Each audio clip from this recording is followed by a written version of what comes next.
We all know the line by now. Are you okay? It's plastered on billboards, hashtags, and on morning TV segments. But here's the uncomfortable truth.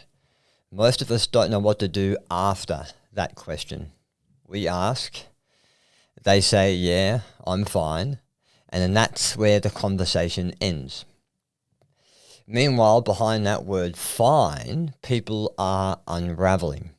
So today I want to pull apart Are You OK Day in the best way possible and in a way that matters. Not just the marketing, not just the awareness, but the reality of what it means to notice, to listen, and then to follow through. Team, welcome to the show today. My name is Bart Walsh. I'm a fitness expert. I'm a motivational speaker. I'm a resilient speaker. And I'm so excited to have you here. I've been getting so much love about this show over the last few weeks. So if you have given me a comment, if you have given me a like on Insta, thank you so much. And thank you for being here today. If you are taking away anything from the Built Resilient show, the best thing you can do for me and us is to give us a 5-star rating on Spotify, on Apple, on whatever platform you're listening on. It goes a long way in getting this message out to more people just like you who are benefiting from it. So thank you, thank you, thank you. This topic came up because I've got some presentations coming up. Next week I'm in Perth and I'm presenting for the Scott Park group. If you are from that group, welcome to the show. It's great to have you in the family. I'm doing 5 presentations over 2 days. It's going to be a big stint for me, but it's all in lieu or in preparation of Are You OK Day. In those presentations, I'll be sharing my story a bit, but we are going to have an air of mental health around that story and how it's impacted me. And so in preparation for Are You OK Day, I want to extrapolate on what we do after the question. Because it's great that there's so much awareness, and I love Are You OK Day. It's my favorite mental health day of the week, of the year, sorry. And so today is about extrapolating a bit more about the presentations I'll do next week to help aid people in the name of Are You OK Day, but it's also to create a wave of change. Because I don't want Are You OK to be one question you ask one day of every year. I want it to be an ongoing conversation. So team, let's destigmatize and let's learn how we can look beyond simply Are You OK?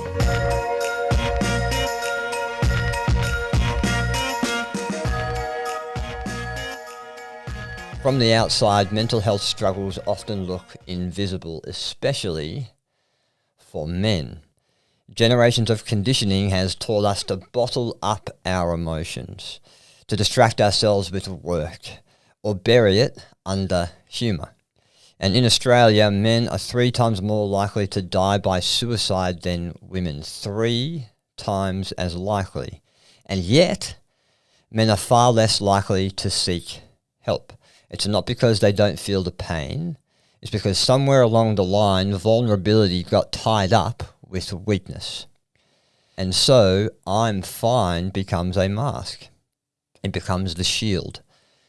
And the way we, maybe unbeknownst to us, keep other people out. And I have fallen victim to this thought process many, many times before. Hey, I'm fine, I don't want to burden someone else with actually how I'm feeling. But one day I decided to think of the opposite to that. If I was talking to my wife or my best mate or someone close to me, and they said I'm fine, but I actually knew they weren't, I would want them to share. I always want them to share. Communication, boys, isn't a weakness. It's a superpower. We just need to learn how to leverage it. And if you do talk to partners, friends, colleagues, you'll hear the same story. I can tell something's wrong, but he won't open up. She says she's fine, but I know she's carrying more than she lets on. I want to help, but I don't know how I can start without making the situation worse. There's a frustration and a helplessness here. Not because people don't care, but because we never really been taught how to have these conversations beyond an initial question. Are You OK Day shines a light on the need. But it's up to us to practice the skills of following through. Think of Are You OK Day? Think of this question as the start of a journey, an opening of a door. We can't let that journey be stagnant. We always must be moving forward. And there's going to be parts on that journey with our relationships and our communication with other people where we take a step back, we take a left, we take a right.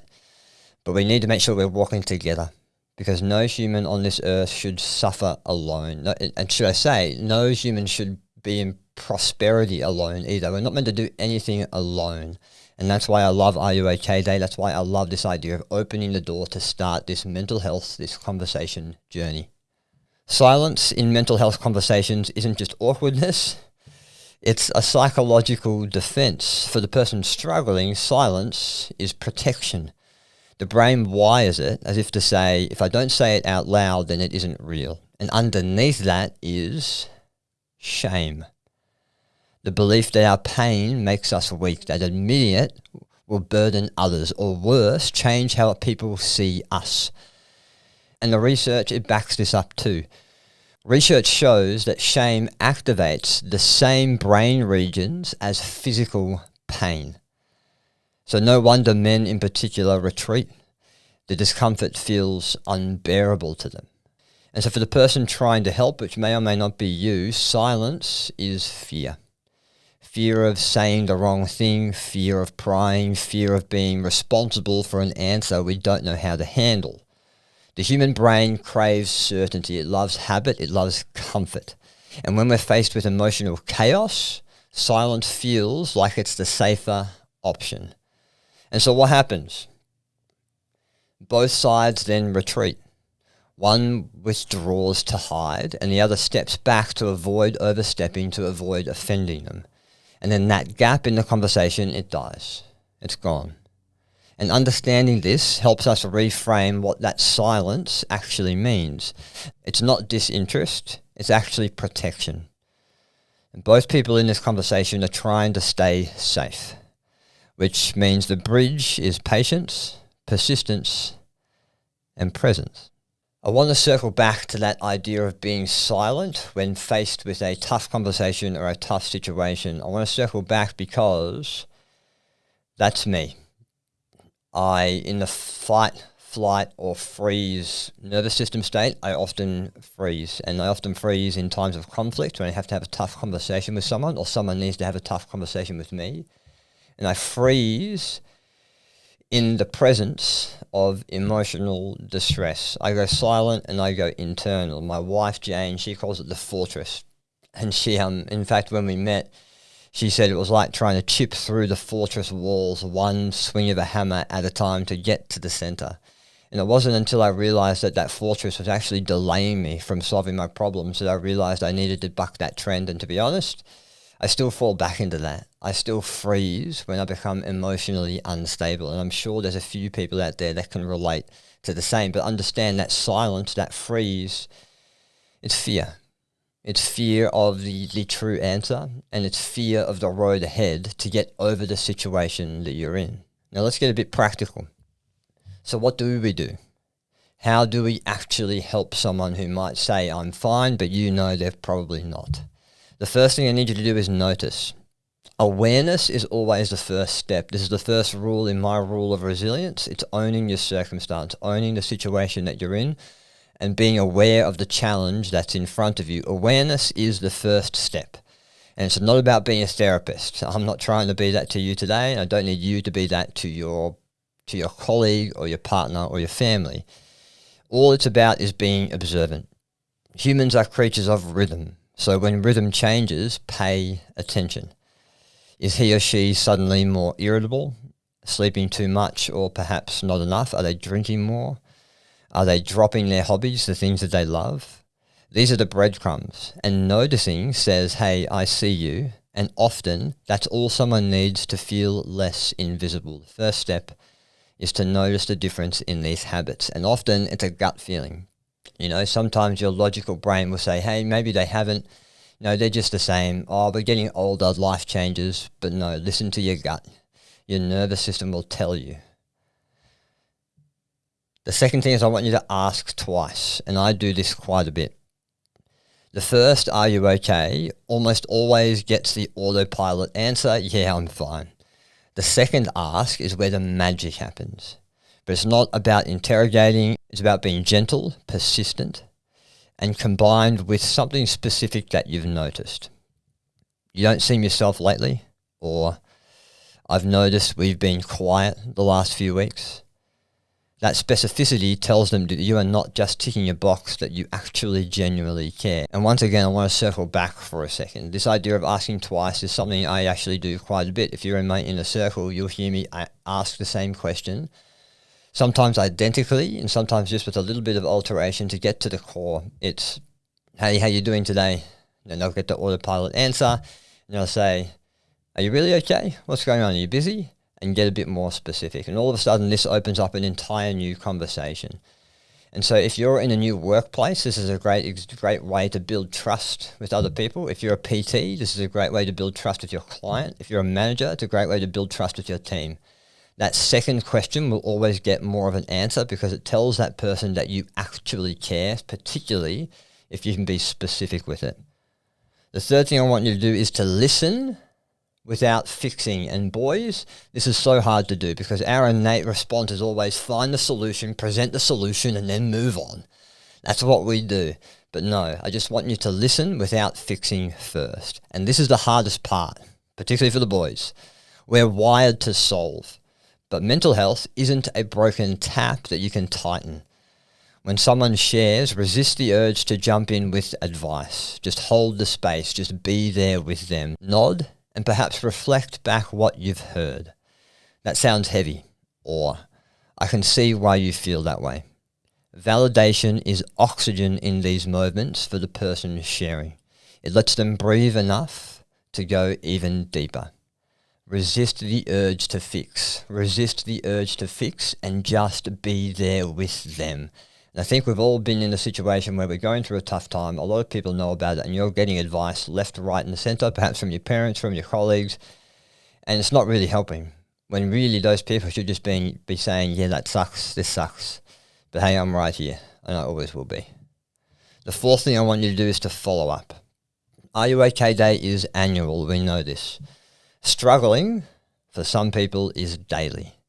The real work is in coming back tomorrow and the next week and the next month and the next year, even if they didn't open up the first time. Consistency builds trust, and then trust builds openness.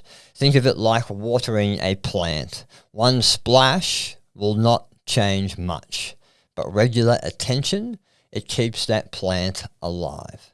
So if you are a bloke and you are listening to this, I'm asking you to lead this conversation, not with bravado, not with ego, but with honesty. When someone asks, are you okay?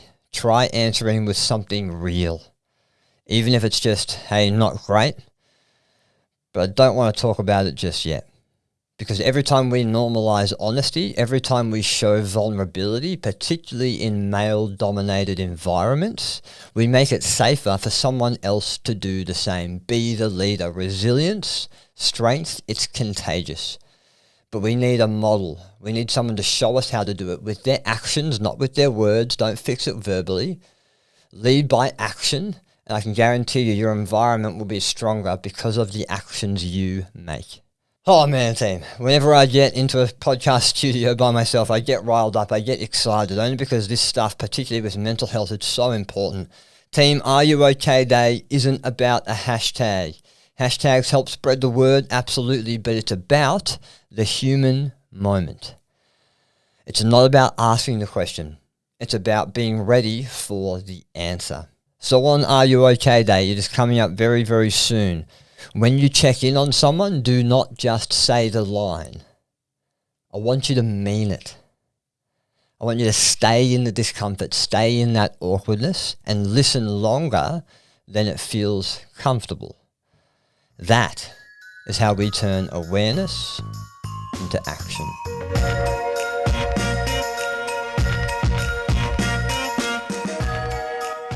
Team, thank you for coming along a journey with me today, particularly if you are from the Scott Park group. I hope I've impacted you guys in one way or another. We've got a lot of new good content coming up in the next few weeks, months and years, team, but I'd love your input. So if you have any questions, if you have any comments, if you have any show formats, if you have anyone I think I should interview, write in at hello@bartwalsh.com.au. I want you to help me forge what this podcast looks like. And if you haven't already, follow me on Instagram at walsh.fit. Everything gets filtered through there. And if you're interested in having me in your workplace, just like I was in the Scott Park group, you can reach out as well. hello@bartwalsh.com.au. I do conferences, I do boardrooms. Hey, I do one-on-one coaching as well. If you're interested, I only do a select group of people, so reach out anytime. I'd love to know how I can help. Do the subscribe thing, do the 5-star like and all that sort of stuff, and be ready for Are You OK Day. Ask the question, then ask the follow-up question. Listen, and let's start normalizing these conversations. Thanks, team, and remember to choose resilience.